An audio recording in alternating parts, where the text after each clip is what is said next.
Alors, chers camarades, peuple d'Afrique, peuple de Côte d'Ivoire, citoyens du monde, mes chers frères et sœurs, soyez salués en vous rang gradé qualité. Depuis vos positions respectives, depuis vos bords, chers camarades, peuple d'Afrique, je vous demande ici de partager au maximum cette vidéo. Au fur et à mesure que les jours passent, on s'approche inéluctablement de la victoire, chers camarades. C'est moi qui vous dis ça. On s'approche de plus en plus, de plus près de la victoire de 2025. Il n'y a rien à faire, il n'y a rien à dire. Il faut être aveugle. Il faut avoir Dagbert dans les yeux. C'est qu'il faut avoir Apollo pour ne pas voir que 2025, eh bien, Gbagbo va prendre le pouvoir. Il faut être aveugle. Chers camarades d'Afrique, même les aveugles entendent. Mais il faut être soumis. C'est qu'il faut être un Waworo même de dernière génération pour ne pas comprendre que, en réalité, 2025 là, c'est pour Gbagbo. Chers camarades d'Afrique, partagez la vidéo. On va aborder la question de Bachar el-Assad qui est tombé. Les gens sont en train de faire la désinformation. Nous, on va rétablir la vérité ici. Pendant la vidéo. Après ça, chers camarades d'Afrique, on va bien entendu parler de la question du Ghana. Il y a eu les élections du Ghana hier. La victoire, on sait qui a gagné. Dieu est fort. Dieu est fort. Dieu est fort. Chers camarades, Dieu est fort. Mais Dieu est fort, mais Dieu te demande de faire les efforts aussi. C'est ça, c'est la vérité. Dieu demande de fournir les efforts. Pour qu'il soit fort avec toi, il faut que toi tu fournisses ces efforts. Les efforts, c'est ça qui est la vérité. Chers camarades d'Afrique, Nadi Gbagbo, aujourd'hui a été coupé. On va bien entendu parler de tout ça. Chers camarades d'Afrique, partagez au maximum. Mettez la vidéo partout à travers le monde entier. C'est de ça qu'il s'agit. C'est de ça qu'il s'agit. Mini là. Voilà. Alors, camarades d'Afrique, partagez la vidéo, partagez, mettez partout. Partagez, mettez les cœurs. Apoutou, on va parler un peu d'Apoutou. On va parler du Mali et l'AES. Un peu plus en profondeur. C'est Giza. Voilà. Lydie Congouri, soit salué. Alors, chers camarades d'Afrique, on va rentrer dans les vies du sujet très rapidement. Donc, je disais tantôt que Nadi Gbagbo était à Tekoubé. Camarades d'Afrique, moi, il va parler. Moi, il va parler. Regardez vous-même comment les populations de Côte d'Ivoire aiment la femme là. Aiment Gbagbo à travers sa femme. Regardez vous-même comment les populations de Côte d'Ivoire aiment Gbagbo à travers sa femme. C'est ce qu'il dit aux gens. Quand tu vas venir dans le combat de Gbagbo, tu vas t'attirer la sympathie des militants de Gbagbo, des sympathisants de Gbagbo. Et puis, après, tu vas dire non, je suis aimé et tu as parti. Mais tu as parti là. Tous ceux qui t'aiment là, ils vont te lâcher. Moi, aujourd'hui là, les gens me suivent. Les gens m'adorent. Les gens, quand je dis adorer, ce n'est pas au sens d'idolâtrie, hein. Non. Les gens m'aiment. Mais c'est pas à cause de moi-même ma tête que les gens m'aiment parce que c'est le combat de Gbagbo. Moi-même, j'ai même des homonymes dans Côte d'Ivoire là. Il y a des enfants, on leur a donné le nom Brogoné. Il y a des enfants dans Côte d'Ivoire. Et je salue mes homonymes au passage. Il y en a à Gagnoa, il y en a à Makori. Je salue mes homonymes au passage. Donc, Nadi Gbagbo, les Ivoiriens ont constaté que la femme là, elle aime son mari, elle se bat pour son mari, elle se bat pour la Côte d'Ivoire, elle aime la Côte d'Ivoire. Donc, les Ivoiriens lui rendent ça. Chers camarades d'Afrique, vous-même, regardez un peu ça, regardez un peu. Regardez un peu l'accueil. Regardez l'accueil un peu.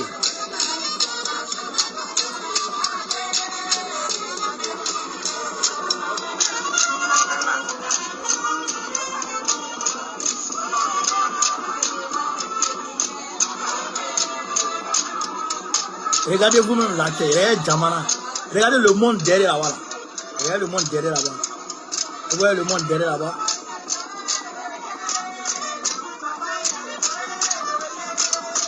Vous voyez le monde.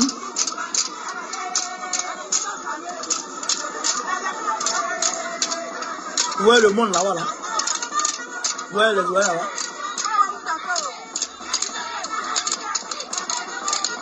Ah, ouais, on a lié les enfants pour l'accueil. Vous voyez l'honneur. Vous voyez.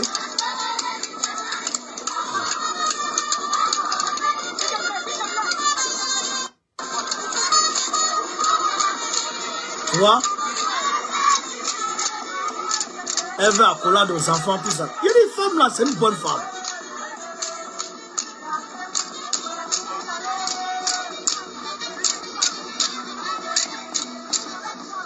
Ouais.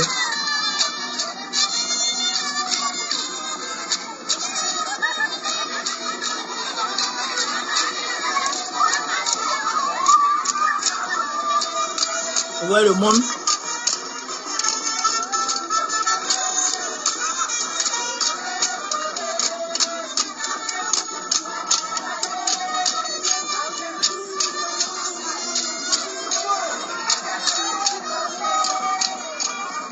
Bon,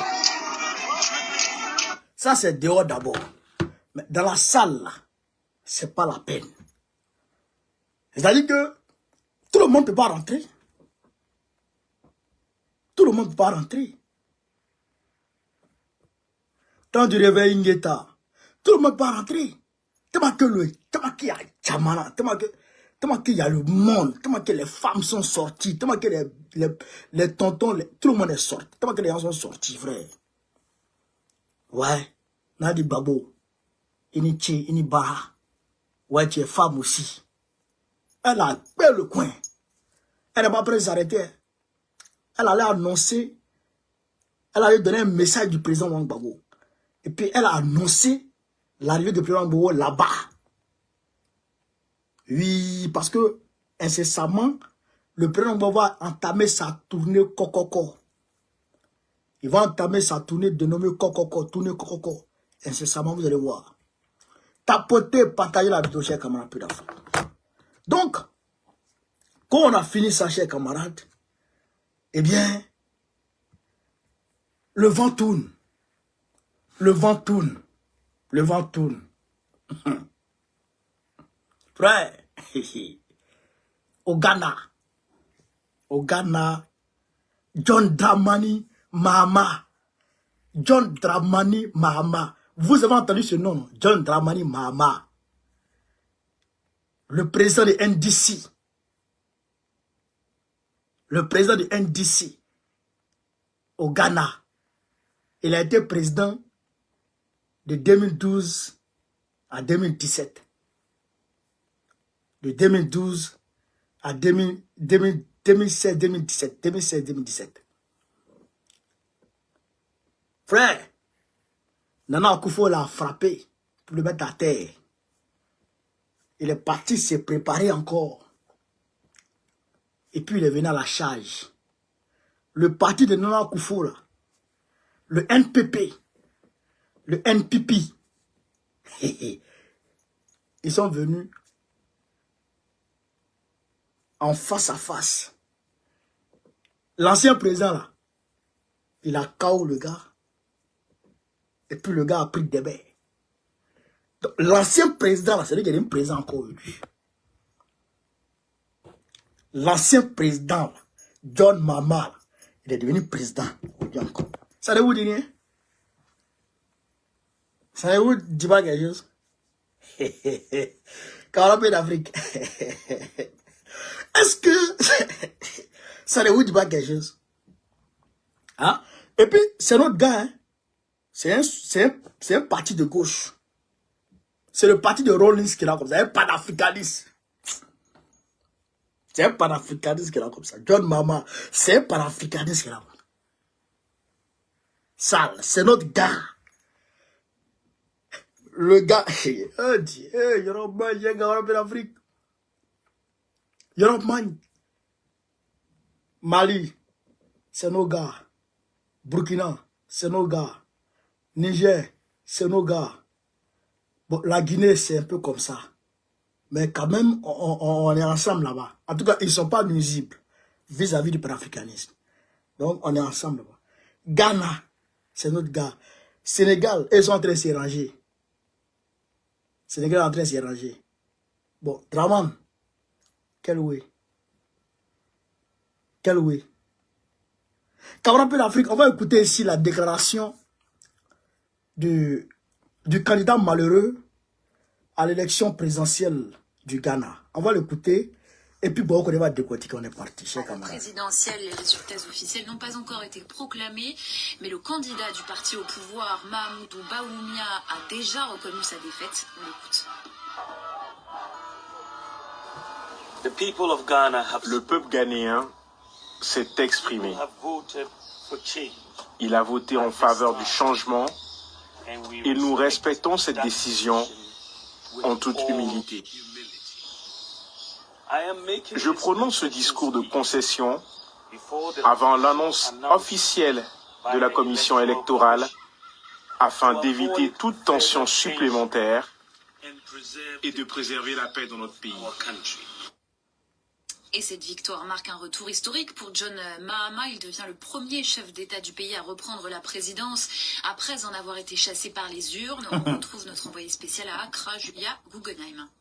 C'est une explosion de joie ici à Nima, dans ce quartier d'Accra, considéré comme un bastion de l'opposition. Nous nous trouvons depuis hier soir. Eh bien, nous avons entendu déjà les concerts de klaxon de Vuvuzela et on a vu les drapeaux du parti, le NDC, qui étaient de sortie. Les partisans étaient confiants de l'avance de leur champion. Alors cette avance, elle a été suffisante pour que son adversaire, l'actuel vice-président Mahamudu Bawumia, concède sa défaite ce matin lors d'une allocution. Il a également félicité celui qui a été l'ancien président du Ghana jusqu'en 2016, John Mahama, pour sa réélection. Alors les résultats de l'élection législative, eux, prennent un petit peu plus de temps à être comptés. La commission électorale a promis que la totalité des résultats serait annoncée d'ici 72 heures. Ces élections, eh bien, elles se sont globalement bien passées, à part quelques incidents isolés, notamment dans le centre et dans le nord du pays, qui ont provoqué la mort de 2 personnes. Les observateurs s'attendent à ce que la transition entre le NPP et le NDC se passe également de manière pacifique, comme ça a toujours été le cas dans ce pays considéré comme un modèle de démocratie ici en Afrique de l'Ouest. Il y a eu 2 morts. 2 morts. Parce que les deux morts ont eu lieu au nord du Ghana. Parce que les deux sont natifs du nord. C'est pourquoi là-bas, ça a pu chauffer. Vous comprenez ça? Bawumia et puis Mama, ils sont tous natifs du nord du Ghana. Donc c'est pourquoi il y a eu plus de tensions au nord et puis il y a eu ce qu'il y a eu au nord. Donc nous nous inclinons devant la mémoire de ces personnes-là et nous adressons nos condoléances les plus attristées aux familles des victimes. Voilà. Donc, vous avez vu, chers camarades, ceux qui disent que Gbagbo ne peut plus prendre le pouvoir là. Bon, je ne sais pas qu'est-ce qu'on doit vous dire encore pour vous rassurer. C'est comment on appelle ça? C'est Lula da Silva qui a montré l'exemple. Il a frappé Jair Bolsonaro. Il est diable, on l'a gagné, les bateaux, il est tombé. Ils l'ont mis en prison. Bolsonaro l'a mis en prison. Puis il est sorti de prison. Puis il a frappé Bolsonaro. Puis il a pris le pouvoir. On a dit, hey, ça là, les anciens présidents sont en train de revenir en force. Les gens disent, oh, c'est rentré, sorti ici. Trump. Il a frappé, pendant qu'il a les ennuis judiciaires de malade. Il a frappé les candidats démocrates, les deux ensemble. Ils ont mis Joe, il a frappé Joe. Après, ils ont enlevé Joe, dans les sondages, ça ne va pas. Amener Kamala Harris. Kamala Harris est venu, il a frappé ça encore. Et puis, il est président. John Mahama vient de faire la même chose. Qui dit que Gbagbo ne va pas faire la même chose? Qui dit que Gbagbo ne va pas faire la même chose? Gbagbo va frapper ça. Gbagbo va frapper ça en 2025. Frère, je suis confiant comme de la manière je crois que demain va faire jour. La victoire de Gbagbo en 2025 là. Je crois à 100 comme je crois que demain il va faire jour. C'est à nous de nous donner les moyens de mobiliser nos militants. Le paysage politique national, le paysage politique international, le paysage géopolitique, c'est-à-dire que est favorable. Tous les voyants sont au vert. Tous les voyants sont au vert. Voici un autre soutien phare de Dramane Ouattara qui vient de tomber. Un autre soutien phare de Dramane Ouattara de la Sourire qui vient de tomber. C'est avec Akufo-Addo. Il menaçait les Blancs de mener une guerre du cacao contre eux. C'est avec Akufo. Il menaçait les Blancs. Vous vous rappelez, je vous envoie une vidéo ici, où Dramane Ouattara a reçu Nana Akufo-Addo, où les deux sont allés signer des accords, où Dramane Ouattara s'est tenu pour dire que ils vont tout faire maintenant pour transformer le cacao sur place. Et qu'ils vont tout faire pour trouver la monnaie, pour mettre en place l'éco. J'ai envoyé la vidéo ici. Je vous ai dit que c'est une déclaration de guerre à l'Occident. Et à la France en particulier. Vous voyez ça, non? Donc, c'est sur Nana Akufo-Addo, il s'appuyait. Mais aujourd'hui, Nana Akufo-Addo est tombé. Son parti est tombé. Ce n'est même pas Nana Akufo-Addo seul. Le parti de Nana Akufo-Addo est à terre. C'est le parti qui est proche de nous, l'opposition, qui est venu maintenant. Qui dit mieux? Qui dit mieux? Mais, quand par ton comportement de démon,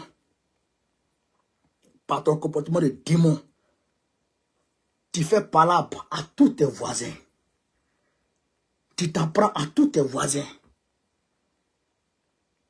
Mais forcé, quand tu auras les ennuis là, mais tes voisins vont t'aider. Je ne dis pas quand tes voisins sont instrumentalisés par les gens, par les étrangers contre toi. Je ne dis pas ça. Je dis, quand par toi-même ton comportement de démon, par ton alliance moutonnière avec l'étranger, tu cherches palabre avec tous tes voisins, tu fais palabre à tous tes voisins. Quand ça va démarrer, là, quand tu auras dans les difficultés, tes voisins vont te laisser. Et ce qui s'est passé en Syrie aujourd'hui. C'est ce qui s'est passé en Syrie aujourd'hui, chers camarades d'Afrique. Aujourd'hui, Dramane ne s'entend pas avec le Burkina Faso parce qu'il veut déstabiliser ce pays. Il ne s'entend pas avec le Mali parce qu'il veut déstabiliser ce pays. Il ne s'entend pas avec le Niger parce qu'il veut déstabiliser ce pays. Il ne s'entend pas avec même avec la Guinée, il ne s'entend pas. Il ne s'entend pas avec la Guinée.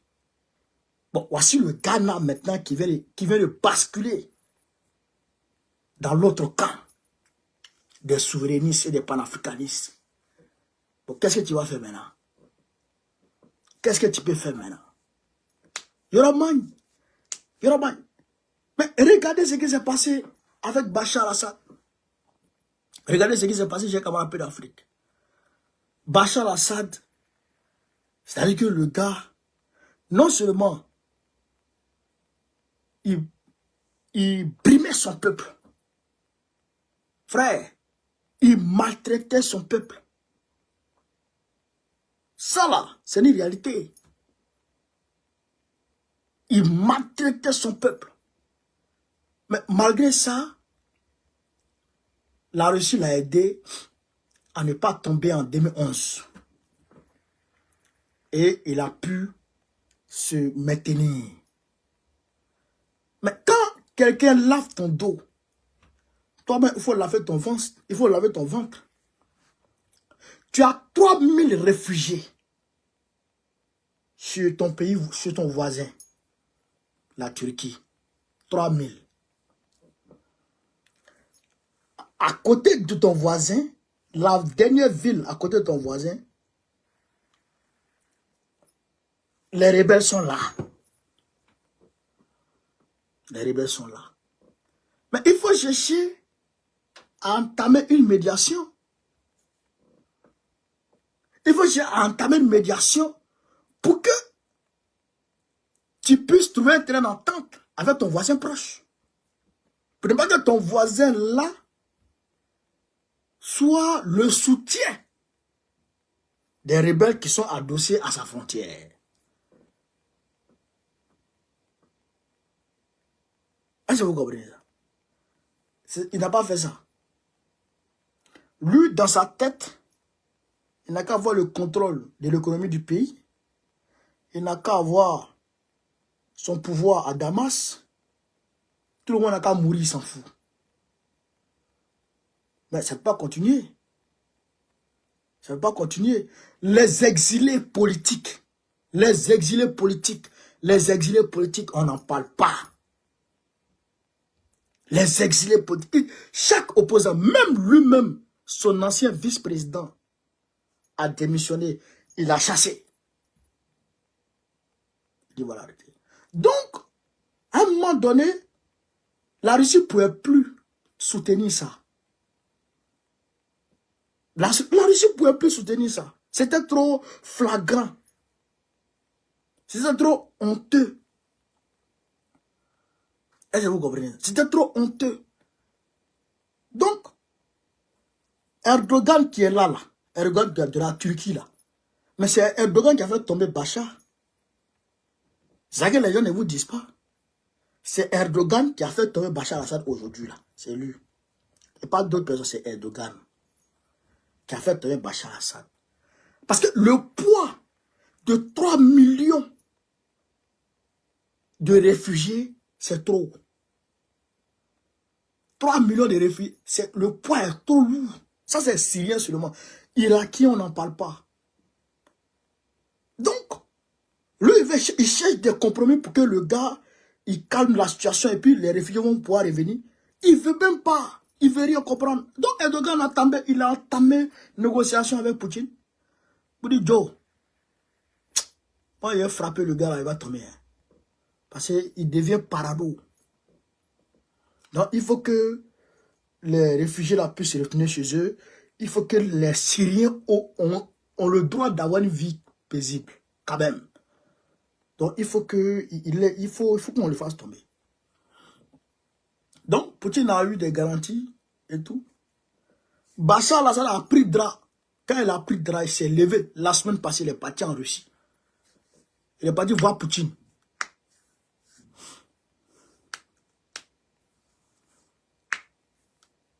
Il est parti voir Poutine. Attends. Il faut bloquer ce gars-là. Attends. Ok. Voilà. Il est parti voir Poutine. Demander à Poutine de le soutenir comme en 2011. Comme Poutine l'avait fait. En envoyant, comment on appelle ça? Les éléments de Wagner, de Prigogine, là, sur le terrain, et puis en mobilisant l'aviation pour aller bombarder les gens pour freiner l'avancée des factions terreau. Est-ce que vous comprenez ça? Donc, Poutine avait fait ça en 2025, en 2011. Mais, Joe, Poutine, il est en guerre. Non seulement il est en guerre, contre l'OTAN. Parce que ce que vous ne savez pas, c'est que Joe Biden est en train de s'apprêter à mobiliser 100 000 hommes. 100 000 hommes de l'OTAN pour aller les déverser à la frontière russo-ukrainienne. Bon, je vais dire pour aller les déverser dans une zone qu'ils vont appeler une zone tampon. Pour aller les verser dans une zone tampon. Mais Poutine ne veut pas de zone tampon. Il ne veut pas de zone tampon, hein. Lui, il veut la démilitarisation totale de l'Ukraine. Il ne veut pas que même un seul missile de l'OTAN vienne s'installer dans l'Ukraine. Il ne veut pas. Donc, là où ils sont en train de dire là, lui n'est pas prêt. Donc, si Poutine s'engageait dans cette guerre contre les groupes rebelles là, les groupes terroristes là, il sait, c'est une grosse coalition. C'est une grosse coalition. Et il sait ce qui s'est passé aussi en Afghanistan. Il sait ce qui s'est passé en Afghanistan. C'était un piège.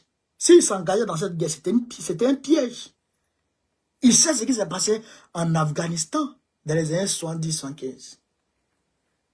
Quand le commandant Massoud, et là, qu'on en soit salué, quand le commandant Massoud s'est illustré avec ses compagnons, quand Al-Qaïda a été créé par Saddam Hussein, Al-Qaïda a été créé, il sait comment tout ça a été créé. Il sait que c'est les Américains qui ont créé tout ça là. Les Moudjahidines, les terroristes sont sortis de tout part. Bon, c'est pas les terroristes, excusez-moi. Les Moudjahidines sont sortis de tout part à travers le monde. Ils sont sortis de partout dans le monde. Les musulmans, ils sont sortis de partout à travers le monde pour rallier l'Afghanistan. Pour venir combattre. Ils ont demandé les armes aux Américains. Donnez les armes, on va combattre les Russes. Mais Brezhnev a compris que c'était perdu. Brezhnev a compris que c'était perdu. Et à cause de ça, Brezhnev même, il a presque perdu son poids. Il est mort rapidement. On ne sait pas ce qui s'est passé, mais il est mort. Après, Brezhnev, il y a un qui a pris, qui n'a pas pu gérer le pouvoir. Et puis, comment il s'appelle maintenant? L'autre président là, lui qui n'avait pas cheveux sur ta tête là. Son nom va me revenir. Lui, il a pris le pouvoir, puis il a retiré tous les Russes de là-bas. Gorbatchev, qui a retiré tous les Russes de là-bas. Mais c'était pas du jeu. Merci Gorbatchev. C'était pas du jeu. Est-ce que vous comprenez ça? Ce n'était pas du jeu. Donc, Poutine a vu que s'il s'engageait, il allait perdre. Il allait perdre là-bas, il allait perdre. S'il n'était pas en guerre, il n'y a pas de problème. Mais comme il est en guerre contre l'Ukraine, s'ils vont ouvrir notre front là-bas, il est mort. Ils vont les gagner là-bas. Ça, c'est clair. Donc, pour éviter ça, il a dit à Bachar, je vais te donner les armes, les munitions, défends-toi. On va faire 2-3 rafales pour freiner leur avancée, mais toi-même, défends-toi. Mais il s'est trouvé que les soldats, comment on appelle ça? Les soldats turcs, les soldats, comment ils s'appellent? Les soldats syriens avaient le moral très bas. Parce qu'on les payait, Bachar ne les payait pas. Voilà. Bachar ne les payait pas régulièrement. Bachar ne s'occupait pas d'eux. Bachar ne s'occupait pas bien d'eux. Donc, ils ne sont pas battus. Ils ne sont même pas battus. Est-ce que vous avez dit à Damas, il n'y a même pas eu un seul combat à Damas. Damas, qui est la capitale. Il n'y a même pas eu combat à Damas. Donc, toi, tu ne t'occupes pas de tes militaires. Tu ne t'occupes pas de tes soldats. Et puis, c'est moi qui ai envoyé mes soldats. Alors que moi, je suis en guerre. Puis tu lui as dit non, je ne peux pas. Je vais te donner les armes, mais je ne peux pas te donner mes soldats. Toi aussi, moi, je suis en guerre. Et puis, je ne peux pas m'engager dans une guerre là-bas. Ah, guerre contre les Arabes. Tu as perdre. Tu as perdre. Donc, eux, ils ont refusé de combattre. Ils disent qu'ils ne combattent pas. Est-ce que vous comprenez? Ils disent qu'ils ne combattent pas. Vous comprenez, non? C'est comme ça que ça s'est passé. Donc, maintenant, Erdogan a donné les armes. Petit, allez-y, fouettez. En 11 jours, ils ont coulé la Syrie. En 11 jours. Ah tiens, même si on dit, quand même. En 11 jours, ils ont pris, les villes sont tombées les unes après les autres. Il n'y a même pas eu de combat. Bachar lui-même, il a pris la poudre d'escampette. Actuellement, il est en Russie. François Zanto soit salué. Actuellement, il est en Russie. Poutine l'a reçu là-bas. Donc, il est en Russie actuellement. Est-ce que vous comprenez? Donc, pour dire que ce qu'on peut tirer comme leçon de la situation de Bachar, là, c'est que un président, même si tu n'es pas, même si tu n'es pas quitté le pouvoir, tu veux rester au pouvoir à vie. Il y a une manière de faire. Il y a une manière de faire. Il faut être d'accord avec ton peuple. Ton peuple, là, il faut le mettre dans ta poche. Mets ton peuple dans ta poche. Ça fait un. Tes soldats, là, tes fonctionnaires, là, il faut les mettre à l'aise. Mets-les à l'aise. Mets-les à l'aise. Quand tu fais ça, là, il n'y a rien. Et les Occidentaux ont crié ici, avant les élections de la Russie, je crois que c'était en 2040, c'était en 2023, non? Fin 2023, non? Les élections présidentielles de la Russie, là. Mais les Occidentaux ont crié sur tous les toits. Alexandre Navalny, oh, Poutine a tué Alexandre Navalny, il y aura une révolution en Russie. Bon, entre-temps, la campagne de Poutine, il avait mis la famille au centre de sa campagne. La famille. Il demandait aux Russes, faites des enfants, on va vous payer. Aujourd'hui, il dit aux Russes, faites des enfants, on va vous payer. Mais les Russes vivent à l'aise. Le litre de l'essence, vous savez combien en Russie? Quand on compare à la Côte d'Ivoire, vous savez combien en Russie? Le litre du carburant, le litre de l'essence, c'est combien? Le litre du carburant, ça va être 250 francs. Un litre d'essence en Russie, c'est 250 francs. 250. Son peuple, là, il le met à l'aise. Son peuple à l'aise. Même les territoires qu'il a annexés, là, les nouvelles républiques qu'il a annexées au niveau du Donbass, là, il les met à l'aise. Et tous ont le même droit que les Russes qui sont à Moscou. Vous comprenez, non? Donc, le Russe, là, si tu parles mal de Poutine, il est capable de t'allumer. Parce qu'ils ont vécu pire. Ils ont vécu la période des monarques. Les tsars. On les appelle comme ça, les tsars. Les rois, là, on les appelait comme ça, les empereurs. Ils ont vu la révolution bolchevique. Ils ont vécu la révolution, ils ont l'histoire de la révolution bolchevique. Comment Lénine les a sauvés. Et puis Staline a continué. Ça après, c'est Alcine qui est venu tuer les Russes. Alcine, le soulard là, qui a failli brader tout ce qui appartenait aux Russes, aux Occidentaux. Et Poutine est venu prendre le pouvoir, il a redressé la barre. Donc, actuellement, là, c'est Poutine qui est leur Dieu. Ben, il met son peuple à l'aise. Donc, opposant là, opposant là, et il te frappe. Tu es opposant. Tu es opposant comment même? Tu es opposant comment? Est-ce que vous voyez?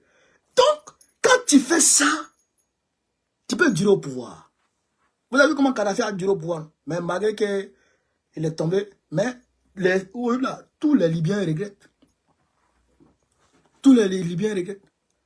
Mais en Côte d'Ivoire, un président qui déclare la guerre à son peuple.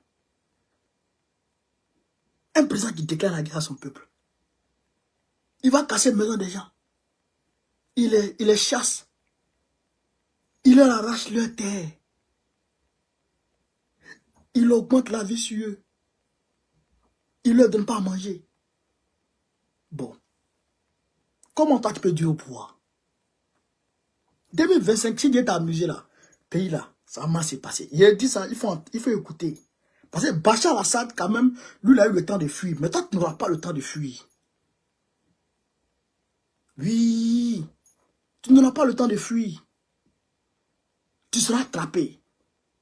Kolo kolo, hein. on va te pourchasser pour tes séries. Kolo kolo, mi ben qui me qui tu consomme. Ami ben qui me qui lave mara. Est-ce que tu comprends ça? Donc, c'est que Draman ne peut pas durer au pouvoir. Mais le peuple n'est pas d'accord avec lui. Est-ce que vous comprenez? Bon, regardez Ibé. Regardez Ibé.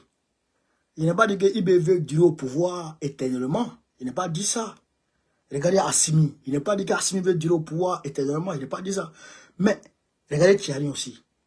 Regardez Tchani. Le gaz, il a diminué. Le carburant, il a diminué. Le ciment, il a diminué. Il a arraché tout ce qui appartenait. Il a nationalisé il a nationalisé Orano. Pratiquement, il a nationalisé Orano. Hein. Bon, Ibé, il a sorti de terre les entreprises. Assimi Goïta, pareil. Les cotons, il a fait dans des entreprises de coton, les entreprises de lithium. Il est en train de tout construire au Mali. Bon, les gens comme ça, là. Tu es opposé et puis on s'en fout. Parce que tu ne peux pas gagner lui, là. Ceux-là, tu ne peux pas les gagner. Tu ne peux pas les gagner. Bon, regardez Gbagbo. Malgré la propagande médiatique occidentale, malgré la propagande médiatique occidentale, même Gbagbo a gagné il a gagné les élections. Malgré tout le monde entier était contre lui seul, mais il a gagné. Mais parce qu'il est gentil, hein, le peuple, l'argent circulaire. L'argent, ça circule comme ça. Nous, on vendait nos petits téléphones, là, ça sortait. Tu gagnes l'argent. Tu gagnes l'argent, les gens achètent. Mais aujourd'hui, tu vends un téléphone, va donner. Le gars après va fuir ça. Est-ce que vous comprenez ça? Donc, quand tu es gentil avec ton peuple, forcer ça paye. Et vous allez voir, Gbagbo là, il va prendre le pouvoir encore. Les représentants qui tournent ici et là, laissez-les s'embrouiller. Gbagbo va prendre le pouvoir. Alors, chers camarades d'Afrique, Apoutou, on lui a donné 5 ans. On dit on l'a condamné à 5 ans de prison. Apoutou. Bon, je n'ai pas la certitude. Hein. C'est Johnny Pacheco et puis Souley de Paris qui ont dit. Je n'ai pas encore la certitude. Donc, je dis ça avec réserve. On lui a donné 5 ans. Ce n'est pas parce que Apoutou, il serait dans un réseau de contrebande ou de quoi que ce soit. Non. C'est un message que Draman veut envoyer à l'endroit des peuples de Côte d'Ivoire, aux blogueurs, aux influenceurs et consorts. C'est un message qu'il envoie par rapport à 2025. C'est pour dire que si vous ne restez pas tranquille, on va vous prendre et on va vous mettre en prison. C'est un message qu'il envoie. Pour dire, si vous n'en avez pas vos pieds dans la politique, on va vous prendre, on va vous mettre en prison. Premier message. Deuxième message, actuellement, il a acculé le ministre Vagondo, là, le ministre de l'Intérieur, là. Chaque mois, au moins, Interpol l'interpelle 2 fois.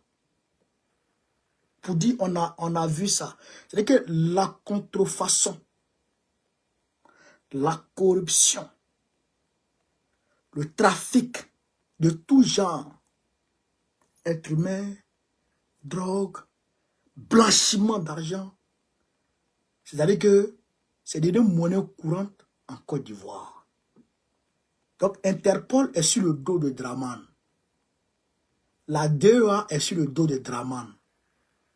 Donc, comme Apoutou, c'est un grand influenceur, il a exhibé l'argent, on l'a pris, on l'a mis en prison pour envoyer un message à l'endroit de ses maîtres pour dire qu'en Côte d'Ivoire, on ne joue pas avec les fausseurs. Voici les deux messages que Dran Ouattara fait véhiculer à travers Poutou. Et il va Nimi. Pour les Bikongo là, c'est ça. C'est ça pour les Bikongo. C'est pour envoyer un message, pour dire tais-toi. Si tu parles, on te met dedans. C'est pas parce que tu es... C'est pas parce que tu es influenceur ou tu as de la visibilité que tu vas te permettre de parler de politique. Tu parles dedans, on te met au douf. Ce que Makosso a dit contre le président Laurent Gbagbo là, est-ce que ça vaut ce que, comme le gars là, ce que Bikongo a dit? Ça n'a rien à voir. Makosso a carrément menti sur le président. Il a menti sur lui. Et c'est des propos graves.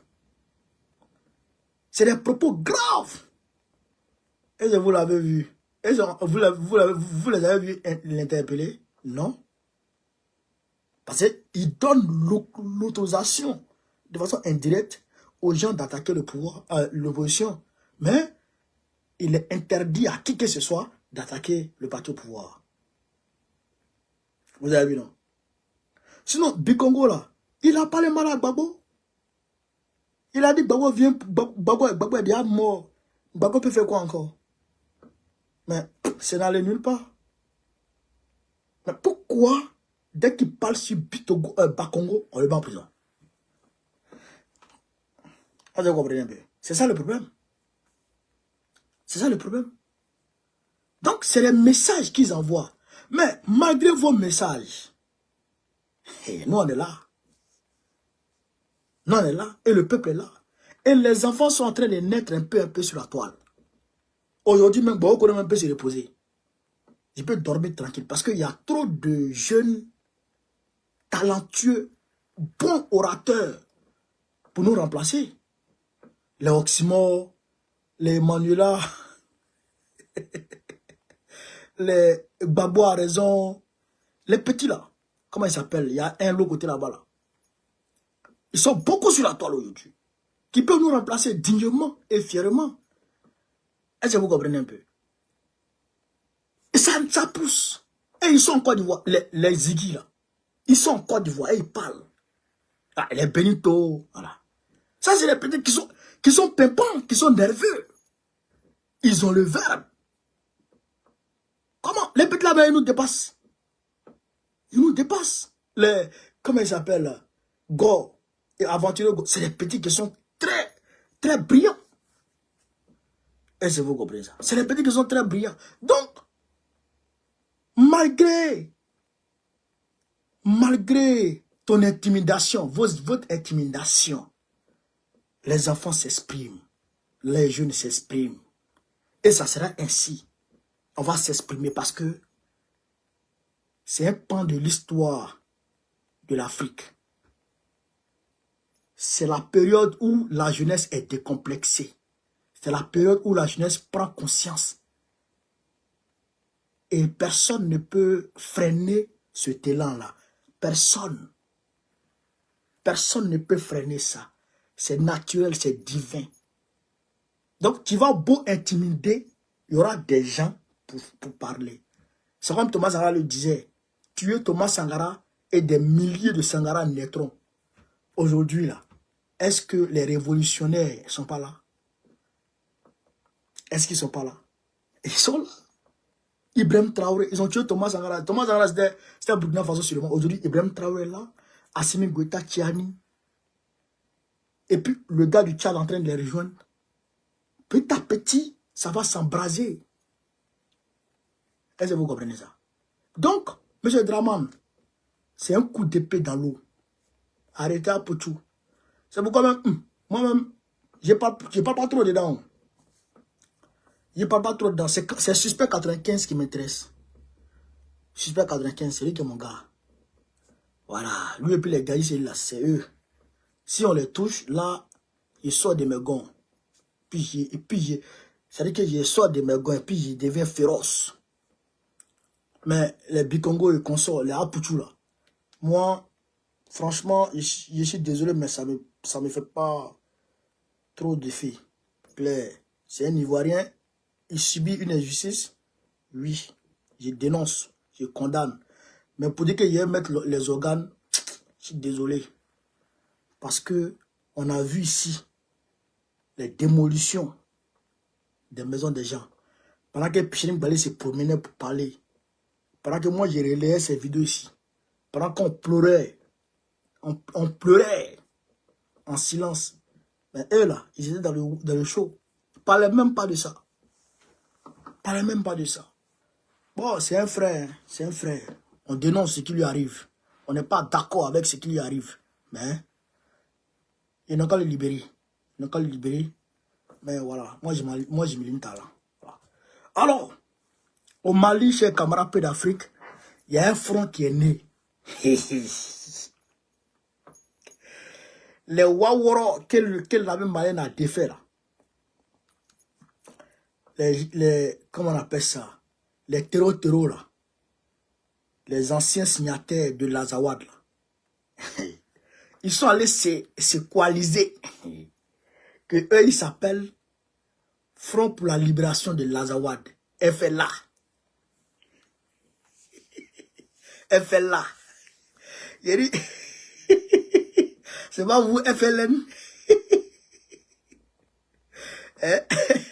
C'est pas vous, FLN. Ils appellent FLA. Donc, ils ont créé leur FLA aujourd'hui. Ils sont en train de faire leur réunion de FLA. Dès qu'ils ont fini leur réunion, ils sortaient. Il y a un drone qui les a envoyés douille. 7 morts. 7. Parmi les chefs de FLA. Vous avez vu, l'armée malienne a fait un communiqué où elle dénombrait les morts, parmi lesquels les dignitaires des terreaux. C'était là. Ils sont en train de faire réunion. Ils ne savent pas que l'armée malienne est dans les airs et elle les surveille. Quand ils ont fini leur réunion, le premier a sorti sa tête. L'armée malienne, le drone a visionné. Reconnaissance faciale. On a vu que c'est eux. Tout est clair. Le drone a envoyé. 7 morts.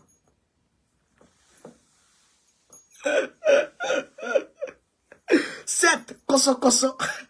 Est-ce que vous comprenez ça? Donc, là où ils sont dedans, ils pensent que comme Bachar al-Assad a été lâché, Bachar est tombé. Bachar là, c'est pas la Russie qui l'a fait tomber. Non. C'est pas la Russie qui l'a lâché. Non. C'est ses propres militaires qui l'ont lâché, qui ont refusé de combattre. Parce que Bachar les maltraitait. Mais aujourd'hui, en Russie, un militaire russe, vous savez combien il est payé? Hein? Tu t'en vas en guerre, tu reviens, tu n'es pas mort là, tu deviens quelqu'un. Les militaires russes, ils ont près de... C'est-à-dire que ils n'ont pas moins de 50 000 euros par an. C'est pas un. Non. Par mission, je dirais. Par mission. Près de 50 000 euros par mission. Ils ont les privilèges. Quand ils meurent là, ta famille est garantie à vie. Quand tu meurs au combat en Russie, ta famille est prise en charge à vie. Voilà. Alors que aujourd'hui là, au Burkina Faso, au Mali, au Niger, tu dis quoi? Les militaires de l'AES, il n'y a pas plus patriote que ceux-là. Il n'y a pas plus patriote. Je vais vous raconter une histoire que un monsieur a raconté à la télévision nigérienne. Il dit, les militaires nigériens qui étaient à la frontière, qui étaient basés sous Bazoum, à la frontière entre le Mali et le Niger, au niveau d'André Bokane. Les terreaux venaient les narguer. Ils venaient les narguer et ils rentrent dans la zone de André Bokane, Mali. Il y a André Bokane, Niger, et puis il y a André Bokane, Mali. C'est le même peuple. Donc, quand les militaires vont les narguer, ils vont les attaquer, et puis ils rentrent au Mali, et puis les Nigériens ne peuvent pas les poursuivre parce qu'il n'y a pas de droit de poursuite. Alors, Salif Modi, il était chef d'état-major du Niger. Les militaires ont fait remonter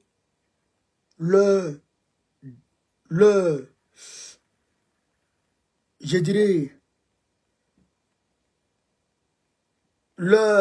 comment on appelle ça? Qui va impléter le mot là? Ils ont fait remonter leurs problèmes jusqu'au chef d'état-major Salif Modi. Alors, Salif Modi prend une audience avec le président Bazoum. Non, je dirais leur désagrément. Voilà. Ils font monter ça jusqu'à Salif Modi. Et Salif Modi cherche à avoir une audience avec le président Bazoum. Bazoum accepte l'audience. Et Salif Modi, il explique la situation. Voici les désagréments que nos militaires rencontrent sur le terrain. Voici comment les terroristes les narguent sur le terrain. Voici ce qu'ils rencontrent. Alors, ils demandent à Salif Modi, ils demandent au président Bazoum de lui donner l'autorisation d'aller demander un droit, d'aller négocier un droit de poursuite en territoire malien. Vous vous rappelez, Salif Modi est parti voir Assimi Goïta. Vous vous rappelez de ça, non? Alors Salif Modi a eu l'autorisation avec Bazoum et il se rend au Mali. Arrivé au Mali, il fait part de la situation au président Assimi Goïta. D'abord, il fait part à son homologue chef d'état-major et son homologue chef d'état-major le conduit chez Bazoum et chez le président Assimi Goïta. Il arrive là-bas et il détaille la situation. Alors, Assimi Goïta, lui-même qui avait déjà constaté ces faits-là, et lui-même, ses officiers lui avaient rapporté cette situation-là. Alors, qu'est-ce qu'il fait? Il donne l'autorisation. D'abord, Salif Modi, initialement, il avait demandé 10 km. Il avait demandé 10 km du territoire malien. Vous comprenez? Il avait demandé l'autorisation de pouvoir poursuivre les terreaux sur 10 km dans le territoire malien. Assimi Goïta lui dit non, 10 km, c'est vrai que c'est bon, mais c'est peu. Je te donne 40 km. Didier, merci mon frère. Je te donne 40 km dans le territoire malien. Alors, Salif Modi, content de cette prouesse diplomatique, il se lève, il vient rendre compte à son président. Naturellement, Bazoum, même s'il n'est pas content, dans son fond intérieur, il fait savoir à Modi qu'il est content. Alors Modi est auréolé de ses résultats diplomatiques. Il se rend maintenant sur le front, à la frontière de André Boucan avec le Mali. Il va trouver ses officiers et ses soldats. Il va leur faire part lui-même de l'accord qu'il a pu signer avec les autorités maliennes. Quand il arrive là, il déballe et puis il leur fait part de l'accord. Il montre tout. Donc les militaires ont commencé à danser. Les militaires étaient en joie, étaient dans l'euphorie. Dans ça, voici attaque qui leur tombe dessus. Une attaque d'envergure qui leur tombe dessus pendant que Modi lui-même est là. Une embuscade. En fait, l'embuscade visait à tuer Modi lui-même. Mais Modi, non seulement c'est un militaire, mais le gars n'est pas simple. Aradon quoi, il s'est lavé un peu. Il s'est lavé un peu, il a bu un peu, il a mangé un peu, il s'est purgé un peu. Donc, Modi, avec ses gars, il résiste. Il résiste à l'embuscade et ils font une riposte. Et même, ils arrivent à attraper 2 militaires parmi les terreaux qui les ont attaqués. Et il s'est avéré que les deux terreaux qu'ils ont pu arrêter parmi ceux qui les ont attaqués étaient des Français. Vous comprenez? Parmi ceux qui les ont arrêtés, c'était des Français. Alors, Salif Modi, il prend les Français, les deux Français, et il monte avec ceux-là, où ça? À Niamey, pour aller faire le point à son président. Mais c'est un... Mais Joe, qui va se négliger? Qui va se négliger? Est-ce que vous comprenez ça? Je suis allé rendre compte, je suis allé visiter mes gars, et puis je te ramène 2 terroristes. 2 terroristes français. Qui va se négliger? Alors Modi arrive. C'est un exploit. Donc Modi arrive devant Bazoum et il présente la situation. Je suis allé faire le point. On nous a attaqués. On a riposté vigoureusement. On a pu attraper 2 terreaux, mais qui sont des Français. Alors, Bazoum dit, mettez-les en prison. Automatiquement, l'état-major général des armées français est automatiquement informé. Alors le chef d'état-major, le général, comment il s'appelle là? Mettez-moi le nom du chef d'état-major de la France là, j'oublie son nom très souvent. Ce gars-là s'élève 2 jours après ce combat-là, s'élève, il va en France, il va à Niamey. Il arrive à Niamey, il demande à Bazoum non seulement de libérer les 2 terroristes, non seulement de libérer les 2 terroristes, mais de limoger immédiatement. De limoger immédiatement le général Salif Modi. Et automatiquement, Bazoum relève Salif Modi de ses fonctions et il s'apprête à nommer Modi ambassadeur du Niger dans le Moyen-Orient, dans les pays arabes là-bas. Parce qu'ils ont demandé à Bazoum d'éloigner Salif Modi du système militaire. Alors, les militaires du rang apprennent ça, ils commencent à grogner. Ils commencent à grogner et ils informent Tchiani.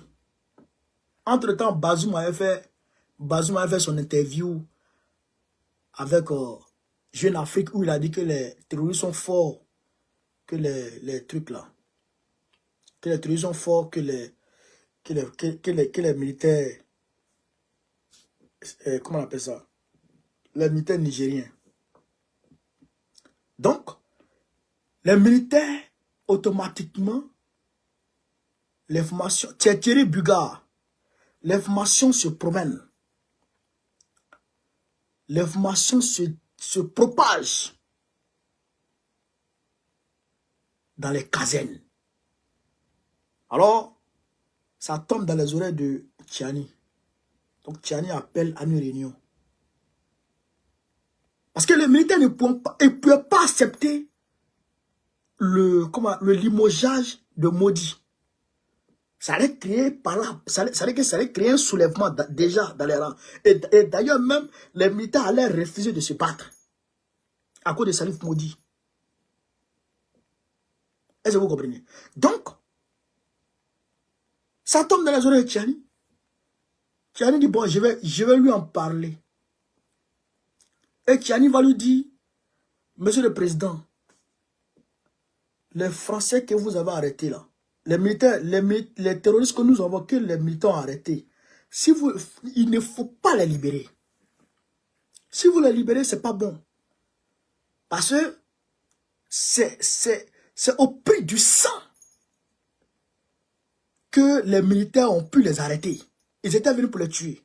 Donc si vous les arrêtez, c'est une frustration non seulement pour les soldats de rang, mais nous-mêmes les officiers, c'est une frustration pour nous. Il ne faut pas les libérer. Bazoum a pris la décision de limoger Tiani et Modi. Alors que c'est Tiani qui était le commandant de la garde présidentielle. Tiani d'abord, c'est arrivé là-bas. D'accord. Il a dit à ses gars, mettez-le aux arrêts. Direct, il dit, mettez-le aux arrêts. Vous avez vu, excusez-moi, hein. Voilà. Est-ce que vous avez vu coup de feu même à Niamey? Il n'y a pas eu de combat. Personne, aucun militaire ne s'est opposé à ça. Tous les généraux du Niger se sont mis ensemble pour faire ce coup d'État. Parce qu'ils ont vu que trop était trop. Est-ce que vous comprenez ça? Donc, ce n'est pas patriotisme. Ce n'est pas patriotisme que les militaires du Niger ont fait tomber Bazoum. Pas patriotisme. Vous comprenez? Donc, c'est pas parce que, comment on appelle ça? C'est pas parce que Bazoum, Bachar al-Assad est tombé, les militaires de la Syrie, les militaires syriens ont refusé de défendre Bachar al-Assad, que les gens vont prendre pour dire non, les militaires de l'AES peuvent refuser de défendre leur patrie. Jamais de la vie. La Russie ne combat pas dans l'AES. C'est vrai que les militaires russes, souvent, ils aident. Mais celui qui est au combat, celui qui est au corps à corps, celui qui est devant, c'est le militaire malien, burkinabé. En tout cas, c'est le militaire de l'AES qui est devant, qui est au corps à corps. Donc ça, il faut que les gens arrivent à comprendre ça. Et il faut qu'on puisse lever l'équivoque sur ce point-là. Voilà. Ce n'est pas la Russie qui combat là-bas. C'est les militaires qui combattent. C'est vrai que la Russie donne les armes. C'est l'Afrique que la Russie donne les armes. Et ceux qui combattent sur le terrain, c'est eux. C'est les militaires. Donc, ce qui s'est passé en Syrie ne peut jamais se passer dans l'AES. Dormez en paix. Voilà, dormez en paix. Même si c'était moi-même. Même si c'était moi. Mais regardez, sous Ibeka, regardez comment les militaires maliens reculaient. Sur tous les fronts, ils reculaient. Sur tous les fronts, les militaires maliens reculaient. Sur tous les fronts. Les médias menteurs, ils mentaient sur eux. Pour dire oui, les militaires maliens vendent ils enlèvent les punais des voitures pour les vendre. Ils font ceci, ils font cela. Mais ils faisaient pas ça. En réalité, c'est parce que le moral était bas. Ibeka et puis son fils partaient chez les femmes. Ibeka que vous voyez père à son âge, Ibeka dormait. Ibeka se réveillait à 16 h. Et il passe toute la nuit en train de signer. Il dort. Il se réveille 14 h 15 h. C'est son fils qui présidait le conseil des ministres. Demandez où il est. Et son fils, Karim Keita, là, qui... Mais c'est Karim Keita qu'on a vu, qui se promenait sur les jets privés avec les go, avec l'argent des Maliens. Les gens ont donné l'argent pour aller payer les armes. Ils ont détourné l'argent là. Vous comprenez ça? Des antiballes. Ils vont prendre antiballes carton. Antiballes d'entraînement.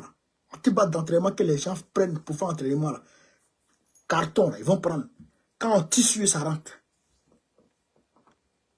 Vous comprenez? Les militaires français les militaires maliens n'avaient même pas de rengues. Ils n'avaient même pas de rengues. Là, on a vu les Burkinabés là.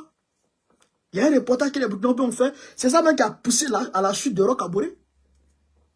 Les militaires burkinabés, ils ont fait il peut même le dire. Il dit, souvent ils avaient une seule calache. Toi tu tires, après toi tu donnes à l'autre, l'autre tire, après il donne à l'autre. Une seule calache. Quand tu descends, toi tu donnes à l'autre, et puis toi t'en vas. L'autre vient, il n'était pas équipé. Il n'était pas armé. Rien du tout, il n'avait rien. C'est-à-dire que c'est le secte. C'est ceux qui étaient chargés de la défense du président qui étaient armés. Les autres ne sont pas armés. Même aujourd'hui en Côte d'Ivoire. Même aujourd'hui en Côte d'Ivoire. Nos militaires, les policiers que vous voyez, il y a beaucoup qui ne sont pas armés. Ou bien ils ont armes, mais leur arme est gâtée. Même leur âme est gâtée. C'est gâté. PA là, c'est gâté. Vous comprenez ça?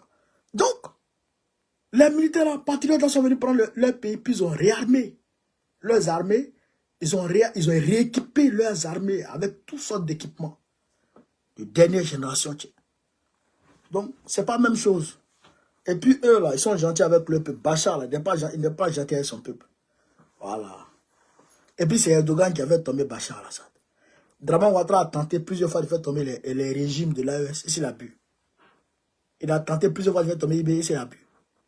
Il ne peut pas. Il ne peut pas. Donc, dormez en paix, chers camarades peuple d'Afrique, peuple de l'AES. Dormez en paix. Il n'y a rien qui peut arriver. Voilà. Donc, je voudrais vous dire ça. Sur ce, vive l'Afrique libre. Vive le panafricanisme. Vive tous les présidents panafricains. Gbagbo, président de Côte d'Ivoire 2005, Inch'Allah. On est ensemble, les gars. Merci.